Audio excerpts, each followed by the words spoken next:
country, no power lines, no dead-end streets.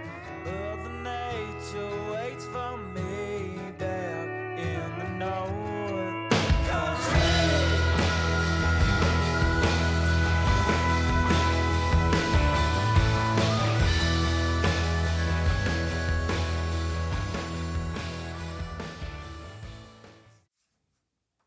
And welcome, everybody. Thanks for coming on our Northwoods Ramble podcast. This is show number 2. And once again, we are coming to you from my little log cabin office in the base of the Hollywood Hills, just outside downtown Sealy, Wisconsin. Sealy's home to Fortan's Lumber, the Natural Log Home Company, Moose Lips Cafe, Leonard Lodge, and of course, the Sawmill Saloon.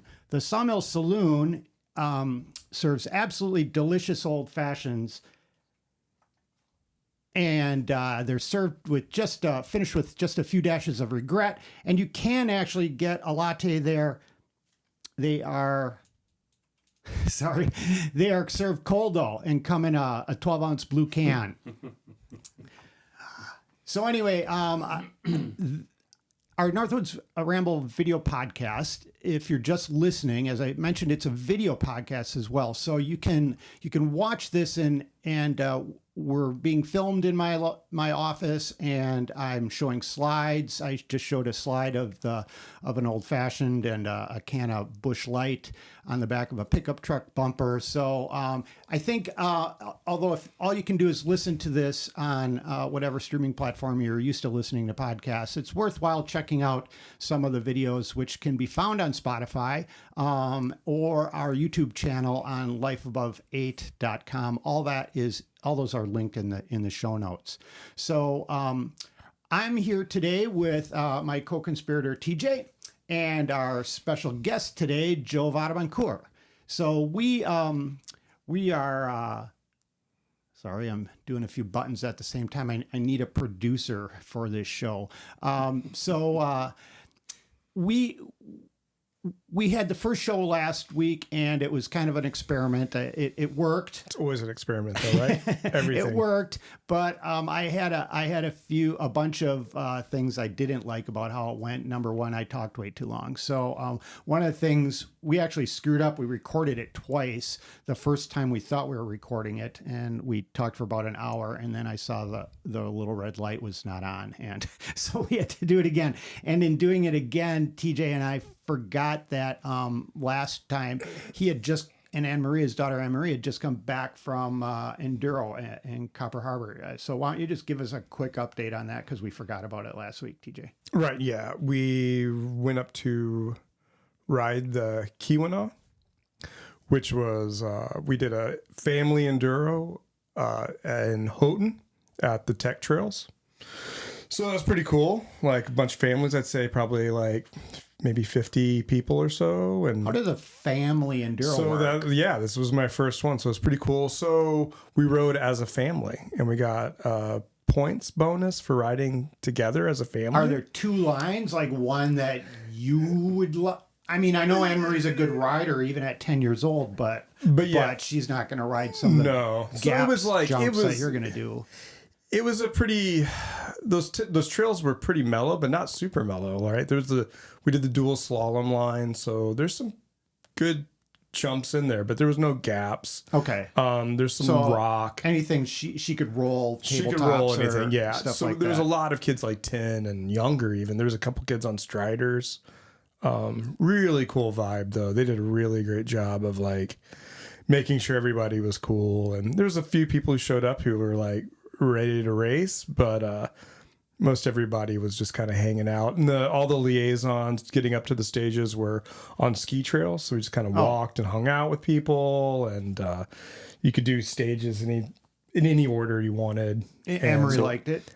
Yeah, she thought she was pro. She is pro. And they gave us timing chips, which made a big deal. You know, you put the timing chip on, and then when you're finished, you're looking up at the screen, waiting for your time, and it was really cool. What is the points for riding together mean? What does that mean? So that was what was advertised.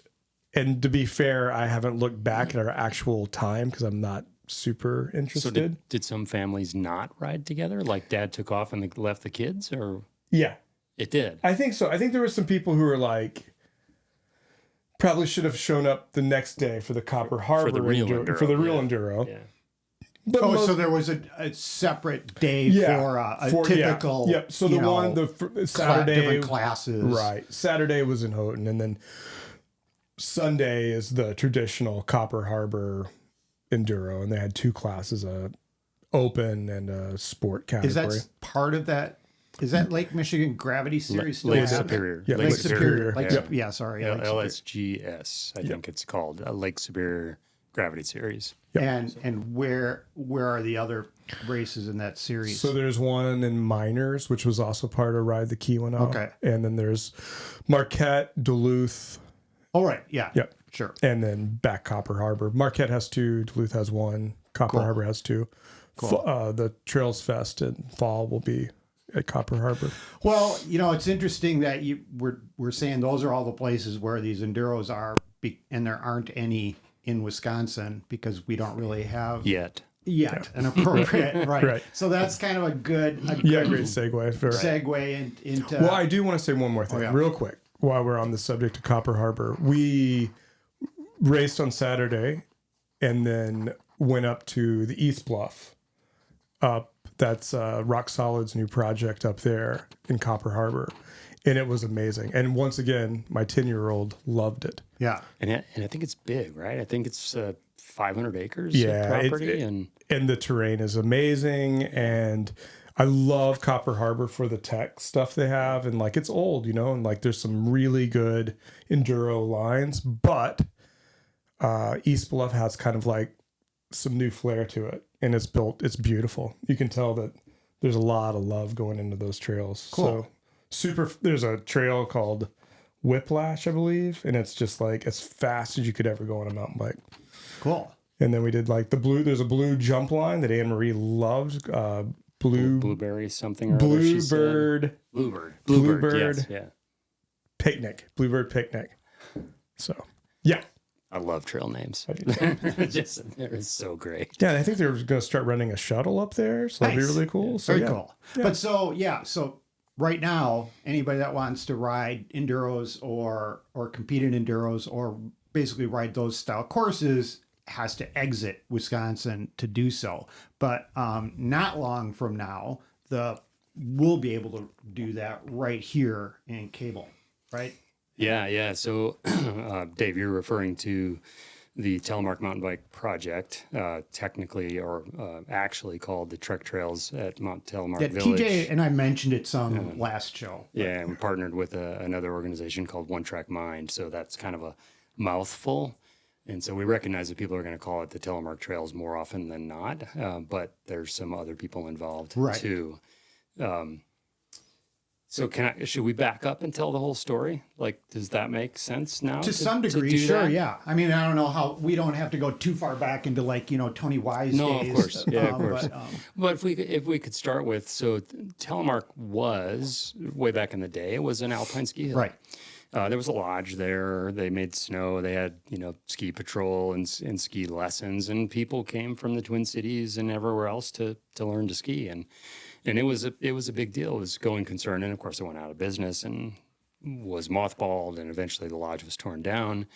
The Berkey bought the property, and in that vision, always from the start, was that we would build a mountain bike park there. So, I mean, Berkey's a cross-country ski organization, and that's always been the real plan.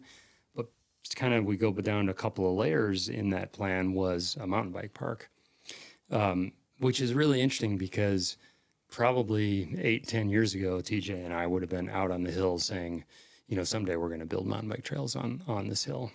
It's an awesome hill. It's got steep terrain on one side, shallow terrain on the other side. It's about 300 feet high, which is pretty much the perfect length for enduro trails and kind of some good gravity stuff that you can repeat. And so we launched a plan, TJ and I and the Berkey and I, to build a mountain bike park there. We built some rogue trails back in the day, and they're still there, and we ride them occasionally.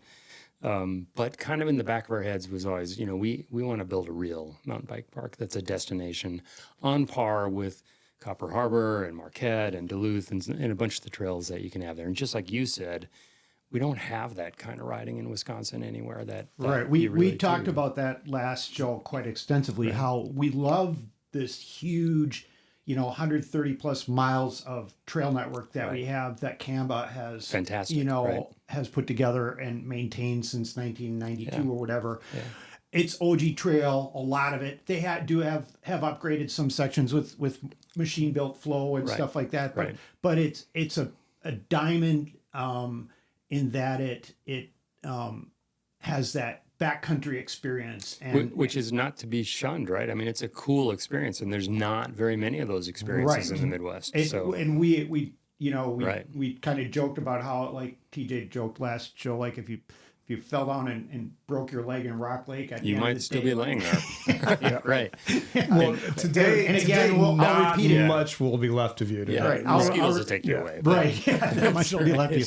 But that's a cool experience that you can't really even have at up by Marquette, or you're always It's kind hard to find. right. It's hard to find in the it Midwest, outside of. I mean, you can find it in the Rocky Mountains and that kind of stuff, yes, but it's hard absolutely. to find in the Midwest for sure. Absolutely. So that's really cool. But what we haven't had is that sort of parking lot vibe where there's a bunch of lines that you can go session with your friends and you just show up and hang out and meet people and go back and do it again. The bicycle has changed over the years since when Cambo first built trails, and the bicycle world has changed. The bicycle industry has changed. I spent 30 years at Trek, and so I'm familiar with that bicycle industry piece, and bikes have really changed. When you think about, we all rode hardtails with skinny little handlebars and bar ends, and that was the kind of trails that were appropriate. 38 psi, 1.75s because they were lighter and Remember faster. when 1.9s came around? It's like, whoa, that's a big fat tire. Yeah. So things have really changed, and trails have changed as well. Not to say Canva's riding experience isn't awesome. It is. But we can add to that and create a even more of a destination here with the advent of enduro and downhill style trails. So the mountain is planned. There's 16-ish miles of trail planned. Until you build them, you don't know if it's 16 or 17 or whatever it is. But 16-ish miles of trail. There'll be multiple green and blue gravity runs, and then a few black and even a double black planned on paper. There's a few different routes to get to the top of the hill. We're imagining there's a lot of different riders, and there's people that want the physical aspect of getting to the hill, and they want a technical climb. And then there's going to be a meandering way to get to the top of the hill.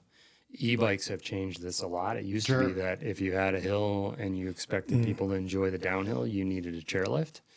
We're anticipating that a lot of people are going to be on this hill on an e-bike. That allows you to do laps a lot easier with it. We're building a lodge at the bottom. There's a bike shop there. Trek's putting a bike shop in at the bottom on the lodge, as well as a local retailer, New Moon, is putting a bike shop in. And so you're going to be able to rent an e-bike if you want to give one a try, probably have a place to charge your battery, that sort of thing.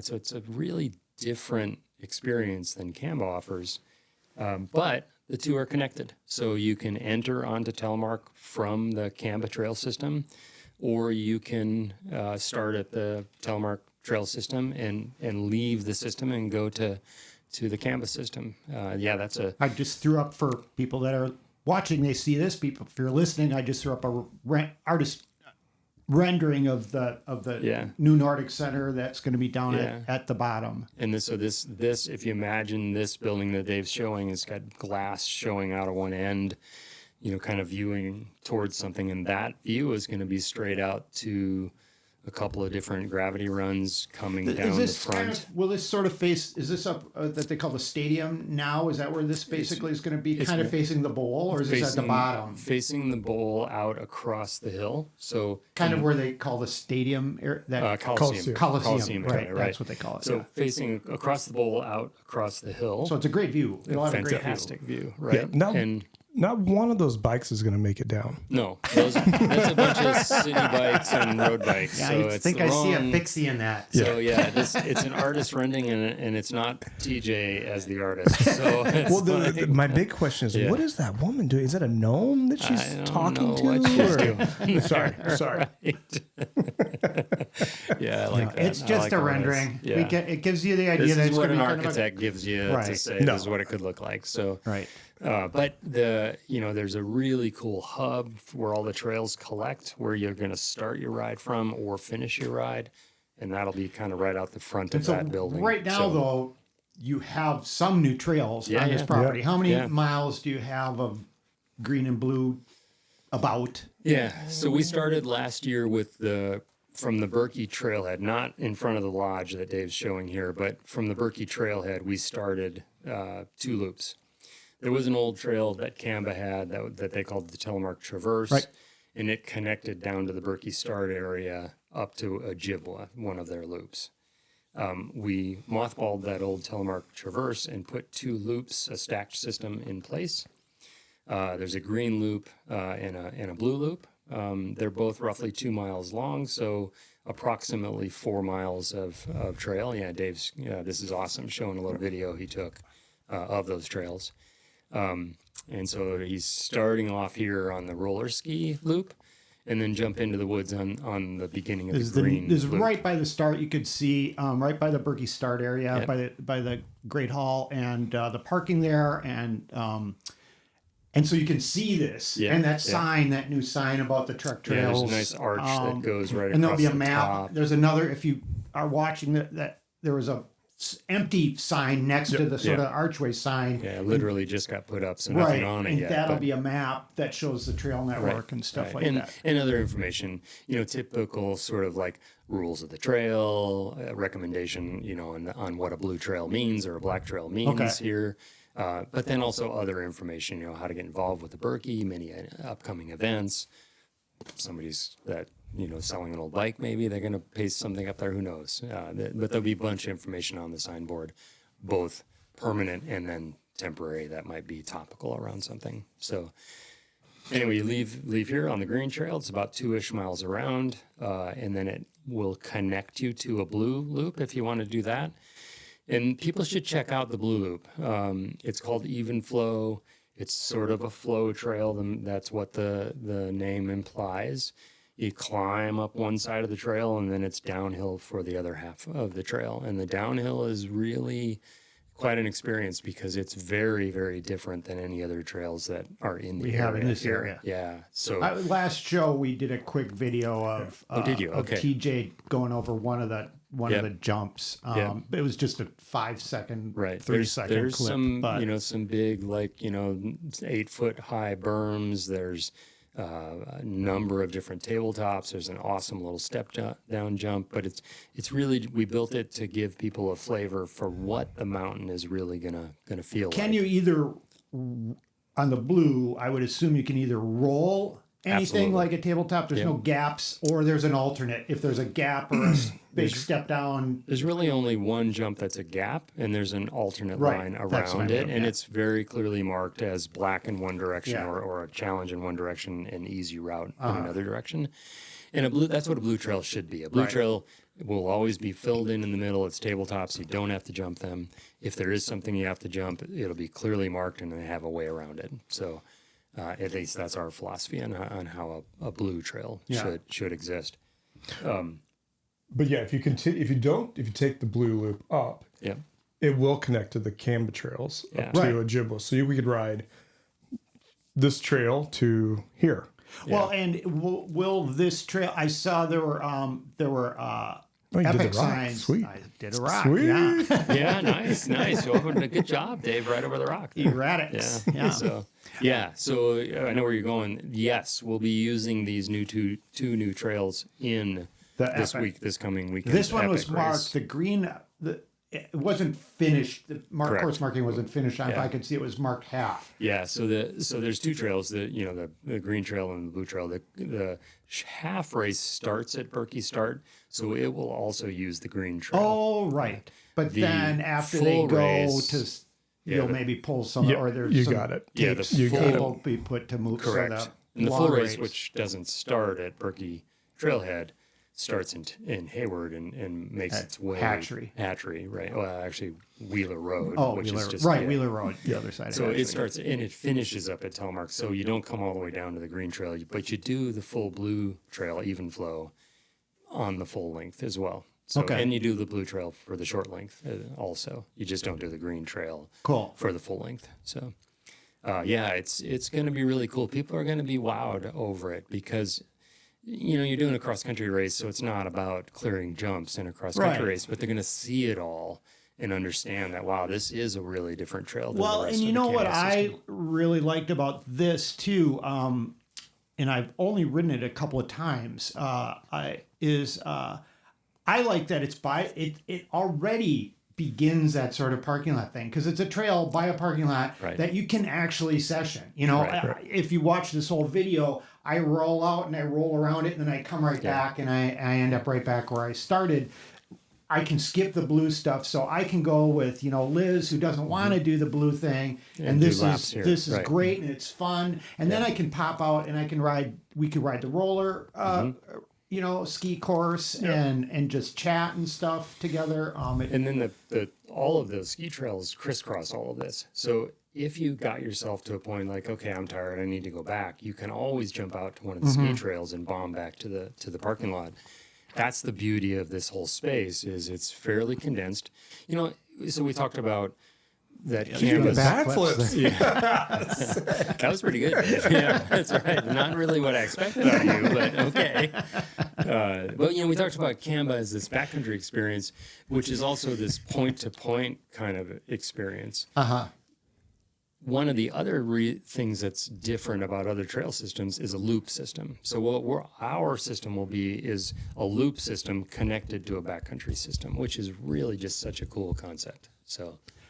Yeah, and that is something that other trail systems would be hard pressed to recreate. Absolutely. It's Because easy. who can make what Canva has? No. Nobody. And even on the blue loop, right? So we were building machine built trail, and Canva's building machine built trail Right. now for the most part. We kept some of the old lines that were hand built because you can't reproduce that, right? Yeah. Right. And so, is it the fastest line? Probably not, but we're going to leave a few of those open for the epic. Just to let people make their own decision about which way they want to go. choose your own adventure. So I hope to have this, assuming everything records properly and I've pressed all the proper buttons. I hope to have this published tomorrow morning, which would be Tuesday before the epic. Perfect. So maybe if Berkey wants to share it or something, and anybody's on the fence about coming up for the epic, this might sway them a little bit because there's some new stuff that even if you've done the epic 5 times before, you're not going to have done this course. You won't have done this course, and you won't have experienced the rest of the event that this year's So event talk a little is bit more gonna about be. the Epic Fest side of it, the Fest side. Yeah, so we we call it the Epic Bike Fest. So it's not just the Epic single track race. So the format is there's a single track race on Saturday, both a half and a full length. Then on Sunday there's a gravel event, also a half and a full length. We do a combined series with that, so you can do them individually if you'd like, or you could do them combined and go for an overall placing, if you will, in the combo of the two. But that's just the racing side. We also have a huge expo going on. We have 5 different bike brands there with demo bikes. We're going to open up the green loop for your demo experience, the loop that everybody's watching on film here. We're going to open that up for your demo experience. So you'll be able to try e-bikes, a bunch of different brands, full suspension bikes, probably hardtails as well, to give it a try there. Then you finished your race. There's Earth Rider beer tent going on. There's music in the beer tent during the day, not instead of in the evening like we did in the past. It's during the day, so you can have a beer, have some food, listen to music. There's 4 different food truck vendors on site. And that's all pretty typical for a lot of bike races. But what we've also combined it with for this year is a van expo. So there's a van company in Wisconsin called Nowhere Vans. They are promoting a meetup between their customers and also bringing in a bunch of different van companies that'll open up their vans and show you inside what your cool van life experience We could see be. lots of those up here. I mean, for Yeah. listeners that Liz and I call them adventure wagons. Oh, there's another adventure wagon, you know, and Be so careful they're- with that because Adventure Wagon's actually a brand. Is it? Yeah. Okay, well. What's not a It's brand? What's not a basically brand, kind of right? like a van that's been modern sprinter style van that's been converted to, you know, allow people to camp in it and bring their bikes along and all that Yeah, sort if you of build stuff. it properly, you can get a couple of people in there, maybe a whole family, a bunch of bikes, your paddle boards, your swim gear, you know, depending on what part of the country you live in, your outside fun. And I gear. think that, you know, although camping and all that sort of that kind of old school outdoor stuff kind of waned for a number of years. Probably. I've seen a big resurgence with the NICA sport. So not only I think did NICA bring a bunch of new people, kids and their parents into the sport of mountain biking, they all camp at at all those races. I mean, like 1,000 people. So there's camping, 500 to 1,000 people at every one of these NICA races, and they're camping. I think Solo Stove should sponsor NICA because or those Brio camp stoves, right, a or Brio you know, or something anyone. like that. But right? it's an opportunity because those folks really are into it. So and that's another thing. If you haven't decided to come up for the expo and you're worried about where do I stay, you can camp. So we are going to mark out some space where the old lodge was. So if you were a fan of staying at the old lodge, you're kind of staying in the same grounds. And we have a temporary camping setup in there around Telehenge. Yeah, exactly. Where the elevator shafts are still standing. So, but yeah, we're going to camp in there. That's also where NICA camps. Right. When they run a race, so the same grounds that they camp on. Yeah, it's all ready to go. Like, we'd love to have you. In other words, see the trails, camp, see the expo, just have a good time. And I mean, it's the Northwoods, Wisconsin. It's just cool in general. So, And this event from the get-go has always been about a celebration of the trail. You know? I mean, it is a cross-country race course, and yeah, we should warn anybody from down south: bring your bug spray. God, yes. The ride mosquitoes fast, man. Ride fast. Right. Ride fast. Bring your bug spray. Don't get it flat. Yeah. Bring your bug spray. Say it 3 times. Yeah, Bring your bug spray. and don't. Yeah. You might be able to find a can of off somewhere up here. Bring but it with you. Don't bring wait it. to Don't get it wait, because a lot of the shelves are empty right now. I was talking to Peter Spencer this morning, the guy who puts on the Schwamigan Mountain Bike Festival, and Lutzen. He was on his way to Lutzen. I bet they need bug spray there too. He said the black flies are out bad up there. They already. came out today down south. Did they? Are they finally out? Double-O, Are they finally out? I didn't notice them today when I was riding. So I think and the problem with black flies is like you just got to ride fast. Yeah. Because sometimes bug spray doesn't do much for you there. So the other thing though that we didn't talk about with Expo is the gravel. Yeah. So we expanded this weekend into a single track day on Saturday and a gravel day on Sunday. And we really wanted to make a mark in the gravel space. I mean, there's so many gravel events that are just basically a road ride on gravel. And so we wanted, the Northwoods is a unique experience. It can be really remote. It can be really backcountry feeling. And so we kind of wanted to recognize that people, maybe they're not up for the single track event, but maybe they're up for something that is an adventure and it's not just a road race on gravel. Mm-hmm. And so we've got a gravel course in the full course that is a challenge. It hits a bunch of single track. It hits ATV trails, which are rough, and then hits the kind of traditional what you expect gravel course. But it's a 75 miles of Northwoods.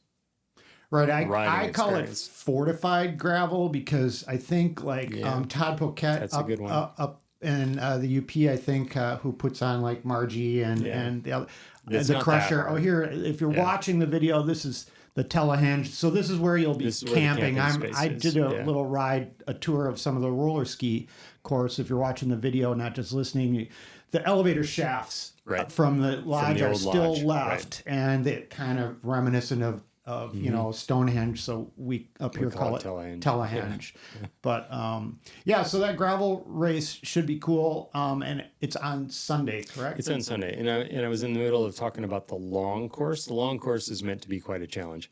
If you're not ready for that and you think that might be too much of a challenge, we pull all that really challenging single track and ATV trail out of the half race. So the half race is meant to be sort of your entry point to giving a gravel race a try in northern Wisconsin. So, Cool. Yeah. Cool. That's awesome. Speaking of new trails, just this last weekend, they had the ribbon cutting for the Strong Falls trails over in Marinette. Mike Repiak from Imbit Trail Solutions put that together, and they did it. There have been all these stories written about it, how it went down in lightning pace. You know, they've got a full, they have multiple phases left to build it out bigger, but they've got a significant trail network on the ground, and they did it in 1 year, basically from plan to constructed. And where's that? It's in Marinette it's on the Peshtigo River by Strong Falls. Okay. It's called the Strong Falls Trails. Bring a paper map with you. If you just Because cell may not work, or cell phone doesn't work. And I Googled the address. They actually had the ribbon cutting address on the chamber's website. And so I just put in that in my phone, and I took Liz's car, which doesn't have paper maps in because it gets so much better gas mileage than my old truck. So I drove Liz's car because it's like 3.5 hours from here. But I ended up in the middle of nowhere with no cell service, and you've arrived, and I'm like, no, I haven't. yeah. Well, I'm somewhere. So, it may not be the place, but it's somewhere. Right. So it's around Laona. So there's that's where the Bear 100 gravel race is. So there's lots of gravel there. So I think you're probably on 10 miles of gravel road before you get to this trailhead. I drove around just randomly for another hour and a half. I've been in the area. I've ridden around there, and I knew it had to be somewhere near Strong Falls, and I was next to the Peshtigo River, so I eventually found it. But I missed the ribbon cutting. They're going to have to send me photos of that. I missed that. But I got to ride the trails. And let me put that on. So Is that the trail? yeah, that's one of the trails. That's a blue trail. So their area is full of really large erratics. Like it's just all, it's not a lot of, elevation gain. It's maybe, I don't know, maybe there's 150 feet or something like that, but there's tons of these erratics. And I don't remember, I didn't get many photos.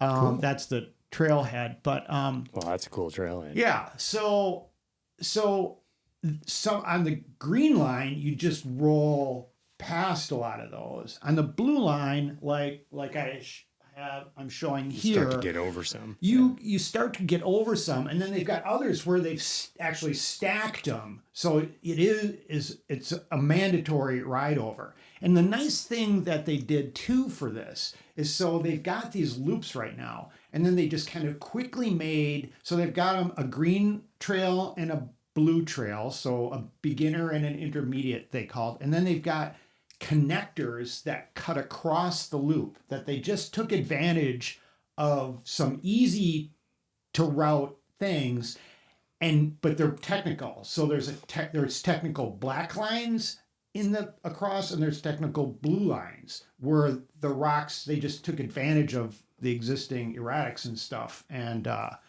so it's pretty cool, and there's a bunch more to be built. And then that area has tons of gravel riding as well. So kudos to Marinette County for I guess they used some pandemic money that they had and use that to put in some trails. So I was pretty impressed by it. There were, lots of people at the event. They had food truck and, everything. So, cool. Yeah, we should go check it out time. Just because it was cool the way they just did these technical connectors and took advantage of the machine built stuff, which is expensive and hard to do, but then added, oh, well, let's just loop straight across there and we'll make kind of like a rake and ride kind of a situation and add a little value at very low cost. So, so I thought it was pretty cool. Yeah. Looks cool. I mean, the rock is cool. Like, that makes for some awesome. Yeah, trails. it's gorgeous. Yeah. But it's machine built and thoughtfully done so by, Mike Repick designed this stuff. So, it's done right. So there aren't those big surprises where like, wait a second, there's a 4-foot drop here. There isn't any of that. If it says it's blue, it's blue. If it says it's green, it's green. And that's pretty good. So, yeah. So I thought that was. So did you guys talk last time about what we're building this summer? No. Because I'd love to. We did mention that Aaron Rodgers and some of the crew. And we talked. I think we did. Here. Did we talk about? So I got a little confused on if we did on one of the. Right. I'm not sure if it was the one that was released or the one. Well, let me give a plug for it. If Sounds I can. good. All Please right. do. So I've seen a bunch of people out there. We've talked a little bit in social about phase 2, as we call it, that's coming up to be built this summer. And I've seen a lot of people out there looking, where's phase 2? I want to see these trails. Well, they're not built yet.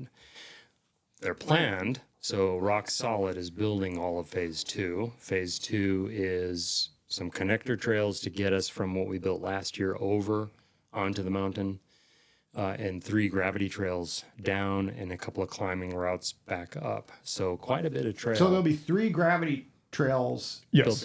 built this summer. Yeah, and their contract says they'll be done with those by September 1. Of course, Right. machines break down and Yeah. whatever. I mean, Weather can roughly happen, roughly done, or beginning of September, call it.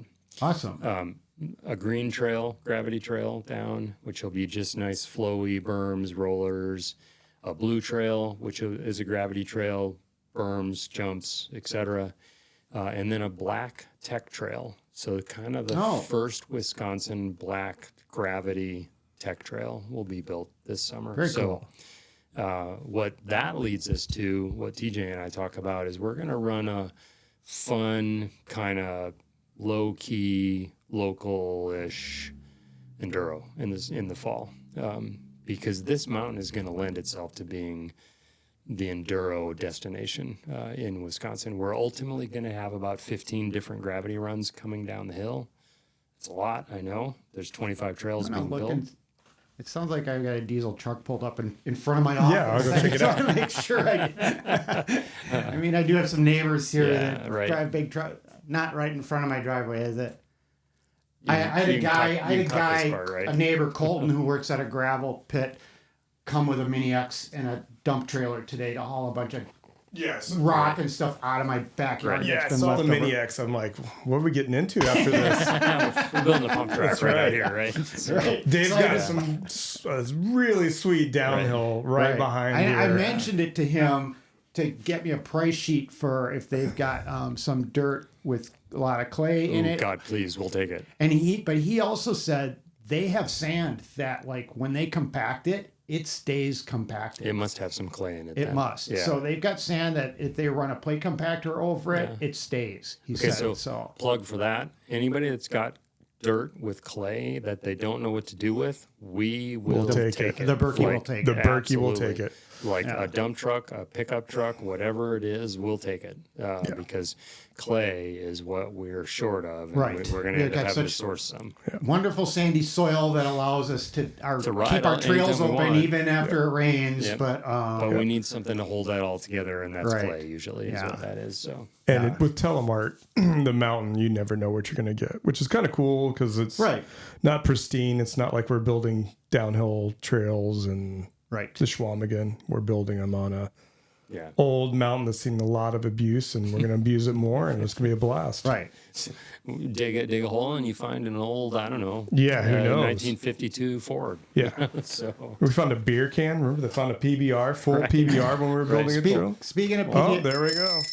I think we're at the top of the hill where we're gonna reveal our show beers. Ooh. So why don't we let Joe start with his because Joe's got the monster of the 3. Yeah. So I was tricked into this one. It's a triple triple IPA. Yeah. And I said, it's like, this is, you guys just going to have me laying down on the floor halfway through this. I've only made it halfway through it, so I'm still doing okay. How's it? It's awesome. What you want to read their goofy description or tell? What is their description? Their description says. I think it's 11.7%. Is that? Well, what it doesn't. They don't actually tell you, so they're actually just leaving it for me to figure it out. Right? It says. I think I saw on the package that it came in. It said 11.7. Yeah, no wonder it says triple, right? All right. Who doesn't like a beer that gets straight to the point and takes you to your happy place ASAP? So we dared our brewers to see how far they could push the ABV in our already high-octane Double Dog IPA. The result? A smooth drinking monster triple with an over-the-top ABV. How over the top? Use your smartphone or the QR code below to find out. I believe it was. Mystery. I believe it was 11.7. It's a mystery. Yeah, I'm going to solve the mystery for folks. It does taste pretty good, by the way. And so I'm on the other end of the spectrum here. I've got a Three Sheeps Lemongrass Pils. It's a Pilsner with lemongrass in it. It's 4.5%. And it's from Three Sheeps in Sheboygan. I was looking for that. I went to the Quick Trip because I know they always have the funky beers, and you had we were at Silverthorn the other day, and you had that Lagunitas triple, and I figured, you know what, I bet they're gonna have something and they did. They had that Flying Dog triple IPA, and what do you have? What do I have? I don't even know. Got to get out of our Boyd's Mason Lake Resort. Thing is, like, it's really, you're not supposed to get that out. Poke them from the bottom. You're not allowed to get that out. I'm trying, Dave. Okay, TJ's failing. I'm done. Yeah, TJ's failing. It's a hazy. We can read that much. Watch, Dave. Chaos Pattern. You can't do it. You can do it. It's a Can you get it? Yeah. It's a. You're not gonna hurt my feelings if you get it. There Look at that. There you go. Clearly, Dave's used that koozie before. Chaos had Pattern these for a long time. Yeah, Three Sheeps Chaos Pattern, which 6.5. 6.5 hazy. Delicious beer. Yeah. Could drink So a lot we of have these. Dave, who's going to be straight at the Well, end I of this. have to push the button. He's I got to go goofed push up last buttons, time. right? Right. You got TJ, Liz who actually still chose- will be able to drive home. Me, who has the van right outside, might just sleep right there. Oh in the yeah, you driveway. can sleep in the van. Otherwise, there's a futon right there. Yeah. So, well, thanks for that great update, and thanks for being our first guest on our show number 2. Fingers crossed, this is all recording fine, and It's it one of my works out. goals in life is to be the first guest on a lot of podcasts. So, Awesome. I do have one more thing, by the Okay, way. what's that? Yeah. Why don't you jump So to that? I didn't want to give a plug. So TJ and I looked at this hill a long time ago and said, we need to build mountain bike trails there. And we put a real plan together. The Berkey paid for a plan for Rock Solid to give me some collateral to go out. And I found 2 awesome partners that are super excited about the project as well. First is the Trek Trail Foundation.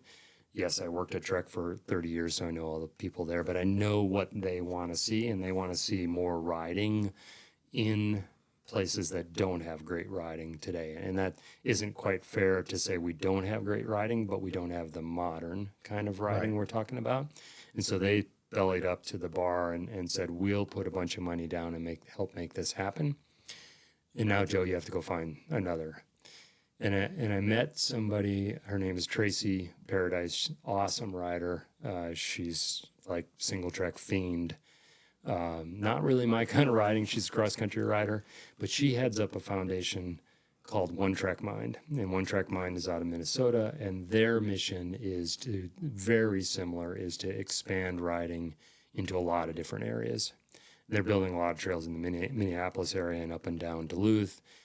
We're their first project east of Minnesota, and they're pretty excited about that as well. So we have 2 incredible partners helping us do this. And then, of course, the Berkey organization has made it central as well. Right. So. Yeah. So just briefly, you worked at Trek.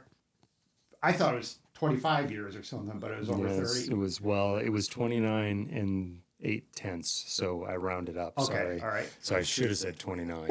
And you had a few different jobs in Like those years. 42. Right. different- But a few of the, just list a few of the Yeah, highlights. yeah. So, well, it was really cool. When I started working at Trek, it was a pretty small company relative to where it is today.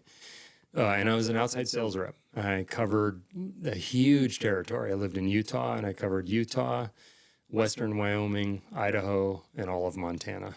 Like literally all of Montana. So I'd leave my house in Park City where I lived and drive to my farthest account in Montana. It took a day and a half to drive there. So that was fun. And it's a totally different company now.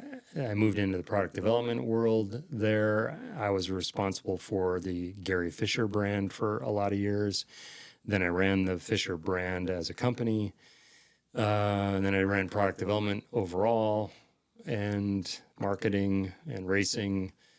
And then at the end, I was responsible for their direct retail And program. you did work, I know you've worked with like an actual like, mountain bike development and stuff like that. So you've seen that equipment, that technology change firsthand. I was for about 15 years while I was there. I was director of product development overall. So all the different brands, all the engineers, all the designers, all the product managers, I worked with all of them developing all the product lines. And we had, in round numbers, probably 30-ish people on the mountain bike category. And I was really close to it. It's my personal passion.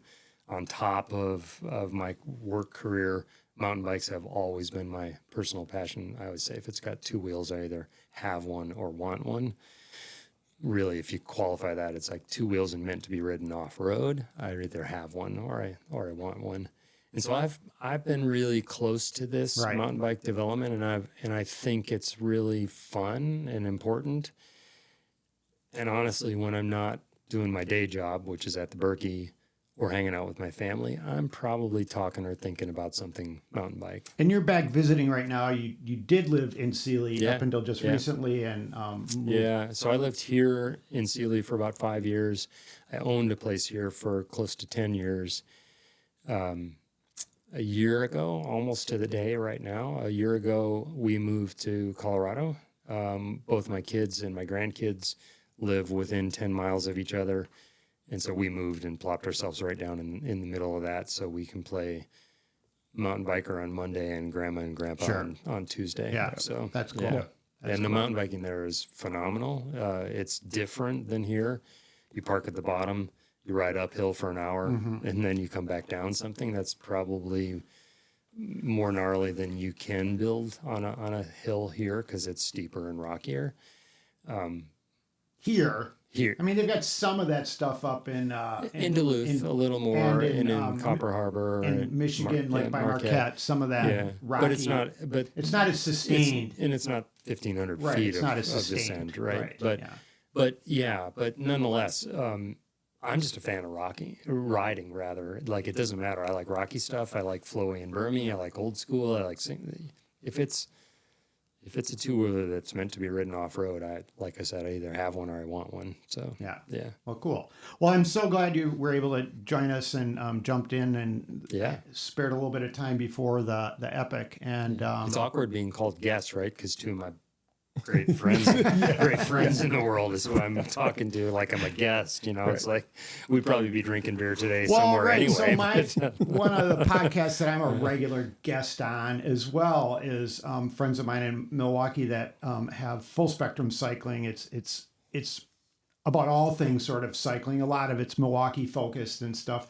And there's three of them that are on the show. One guy is sort of like me, the guy that pushes the buttons and uploads the files and stuff like that. And the other guys, JK and Tony, are regulars. And so it's three people on the. If you still lived here, you probably would be a co-conspirator.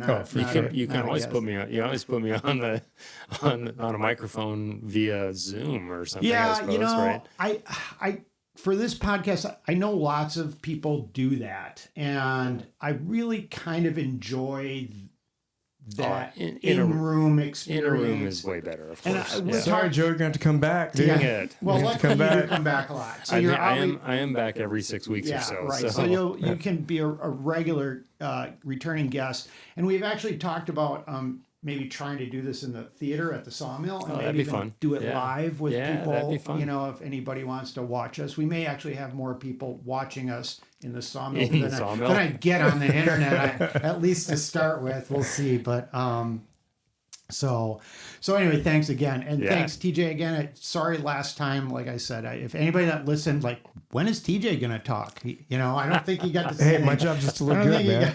he was sort of my Egg McMahon. Look at him. He's I mean- meant to look good. That's all. That's right. Right, yeah. So the Not first that show, that's all, but- show was kind of a practice run. So we could almost change this to show one, but we'll leave that one up there.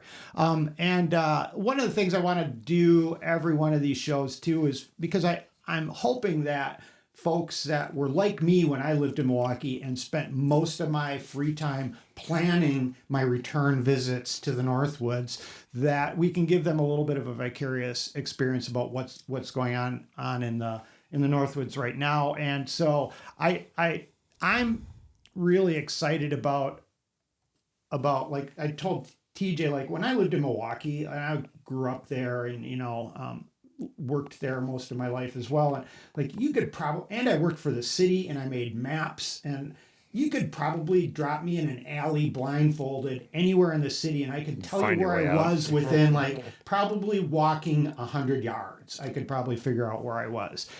And I not only that, but I knew where all the restaurants were. I knew what the underground stuff, where the heated sidewalks were. I Wait, there's heated sidewalks? yes, Milwaukee has heated sidewalks. Where? Yeah, and I know that because I worked I was the bike ped coordinator, and when you install a bike rack, you have to drill holes in sidewalks. So So you have to know what's heated, right? has heated sidewalks, and you have to make sure you don't drill a hole in a heated How sidewalk. many other cities have heated sidewalks? I don't know. What's the one in Colorado, right? The whole, is it Vail? The whole, Well, Vale. I mean, the whole come town, on, it's right? like- It's heated. the walkways in Vale are, yes. Even but, the streets, right? but Vale's like, that's but La La Land. Right. You know, yeah. like, Milwaukee's well, not so like, is Sealing. No one would No, discuss no. La La. Okay, you Milwaukee got is Vale La La. on one hand and Milwaukee on the other hand. Those are So I two knew different all of worlds. that. But when I moved up here, I've been coming up here. My mom's from Park Falls, so I've been coming up here up north all my Last show childhood. you said I'm the one that convinced you should move here. I don't know if that's true. But Well, that's a separate story that we'll kind of go into. But you actually helped get me up here sooner than I probably would have. We were looking at Baroque area, stuff like that too. But I realized when I like that difference in like how I felt so knowledgeable about what was going on in Milwaukee. Like when I love riding in the woods and stuff, but when I stop and look around, I just realize I feel like I'm in, I speak like this much Spanish. So like when I've traveled in Central America, like I Cerveza. can have Taco. basic present tense conversations with people, but if you stick me in the middle of like a public square in Nicaragua, where there's 6 conversations going around you. It's and there's radio and there's all this stuff, like I get about 1% of what's happening around me, and there's all kinds of things that I don't even know are happening around me. And that's how I feel about the natural world in the woods. So I'm constantly, when I'm out, even walking the dogs, I'm trying to learn more and explore more. And one of the things I've been doing is watching, TJ and I joked last week too, the winter moves at literally slow. a glacier, Yeah. like change is measured by how much deeper the snow gets. Right. And not really much else. Whereas like spring, it's like there's constantly new flowers and plants they're so ephemeral that they don't last long. They're here for a little bit, and then there's something new up. So I've been tracking those things. And Do you have that photo picture app or something? this app. Yeah. So I that's use cool. that. And I save the images, so I have kind of a record of phenology of when times, things come out and when they cool. go away. Yeah. So this is stuff from today. So this is, if you're watching, you can see that there's dogwood, pagoda dogwood, which is different than red osier dogwood. And I think there's gray dogwood, and we do have red osier. I What are you found taking that these too. photos with? This camera that we're That's using? my iPhone. No honestly. way. Yeah, that's my iPhone. Man, I need a new iPhone because mine And doesn't look that good. cranberry bush. European cranberry bush flowering. And these are the pussy toes from last week, TJ. Remember that everlasting that and neither one of us had heard of? Now they turn into this puffy thing, kind of like a pussy willow. So I think. Well, now that I know what it is too, I see it everywhere now. All right. It's everywhere. Because before it was just but that white there's thing. all the Exactly. things, all the things like that do that. Like this is the willow that's in like the swampy willow, that low bushy stuff. That's puffing out. All that fuzz, all those fuzz plants are like sort of puffing out. And I'm stoked about like the little wild strawberry. I'm seeing flowers on the little wild strawberries. These are blackberries have got flowers on them. This is a real pretty one. The maiden pin. And this one, unfortunately named meadow hawkweed. I don't know why that any wildflower should get a weed. Well, because they are sometimes just weeds, right? But I mean, they're pretty, but they're still weeds. Yeah, is that true? I I don't know mean, what a people have been weed is, making but- dandelion wine since this country was founded, right? So dandelions, is it But a is it weed? bad Is that it a it's called weed a if weed? it's been here? Yeah, Hey man, I not don't all know. weeds What is- bad, I mean, dude. what Not makes all a weed weeds a weed? bad.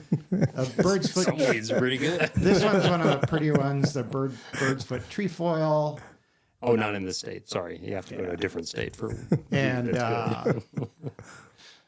and then we're back to the truck trail. There you go. So that's all I had. Yeah, so that arch we're pretty excited about. I mean, that's kind of the image we're going to use across Can't the trail really network. tell by looking at this picture, but it's made of steel. Yes, Like it is. that thing and it's going to had to turn. be heavy and Oh yeah, we'd use the excavator, full-size to put it excavator up, to right? We had install to that use thing. Kurt Proctor and Rich and their know-how to maneuver that Because situation. this posts are steel, the sign is steel. It's all Yeah, it's like not going anywhere. It's going to be there for a while, and it's cool. It's steel, and it's it's going to turn to like a cool rust finish there, and so Yeah. I had jumped back to us, I guess, here, and before we say goodbye. No,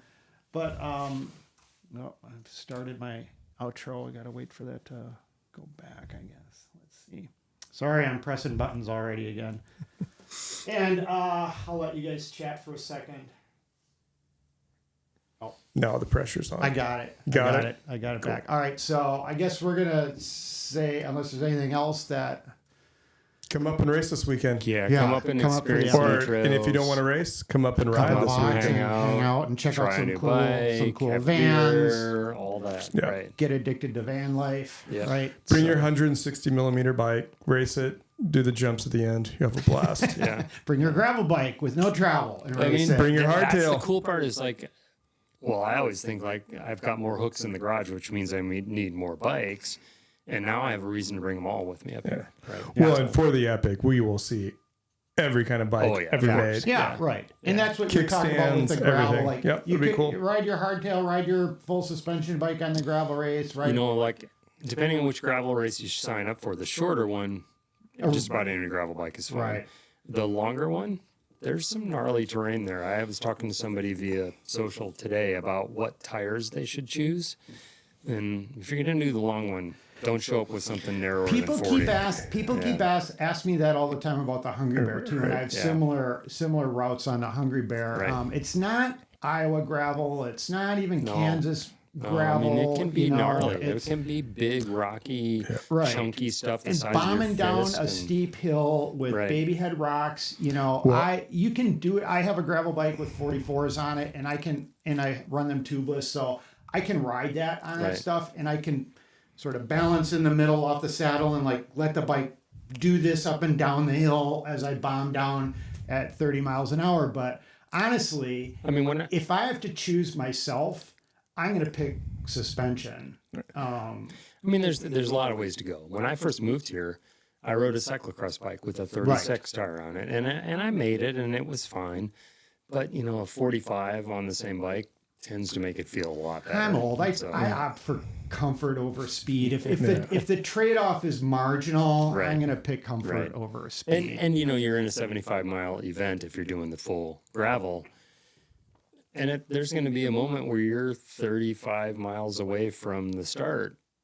And that's not the time that you want to get a flat and have to Right. deal with trying to get yourself out of there. So, And there will be, because I know who is listening right now, but there will be people who buy bikes at Walmart the night before the race. Oh yeah, yeah. There will There'll be a person with a kickstand out. Oh, on their for bike, sure. And you're kind of like, And they're going to "Ooh, are ask you sure for us that's to the right repair the bike?" kickstand. At some point, it's going to fall off the bike, and the reflector is going to be flying everywhere. But you know what? Like, awesome on them, right? Yeah. You No. got inspired, you got a bike, and you got out to you the start. event. Good on You you. start. Oh, you drop in, man. Right. Yeah, that's Yeah. like Yeah. So, nothing Well, cool. bad about them. Yep. all right. Well, that's it for show number 2. And we'll see how this goes. I made a number of changes to this show. The one thing I'm thinking about doing is like pre-recording the intro. Some podcasts, because I that, sort of like, right. I get stuck on like pressing buttons and things like that. A lot of podcasts, like, we'll just say Mark Maron, not a guy who's got about a gazillion followers. He kind of pre-records his intro separately from his conversation with guests, whoever he has on. And I'm thinking maybe of doing that just because. So there's a couple also that I've seen where there's an intro like you're describing, but then they'll pull a 30-second excerpt out from the conversation, Right. And which gives you a good Right. feel for what the What's rest of the coming- conversation what's is coming coming, around. And that's yeah. always sometimes I pretty think cool. Josh Yeah. does that. Yeah, Josh Josh Bloom does that. on Yeah. his Trail Yeah. Effect podcast. Yeah. Yeah, so excuse any minor pauses and stuff like that. As show number 2 is in the books, we'll just keep getting better. And You got to count those in some other language, by the way. You're Spanish, so dos. Show number dos. all right, okay, that's it, everybody. We're gonna let Hugh Bob and the Hustle, my buddy from Butternut, take us out of here. And here we go, Hugh Bob. Don't worry, Dave. You can't talk over the top. You can talk over it, but I'm fading you out. Waits for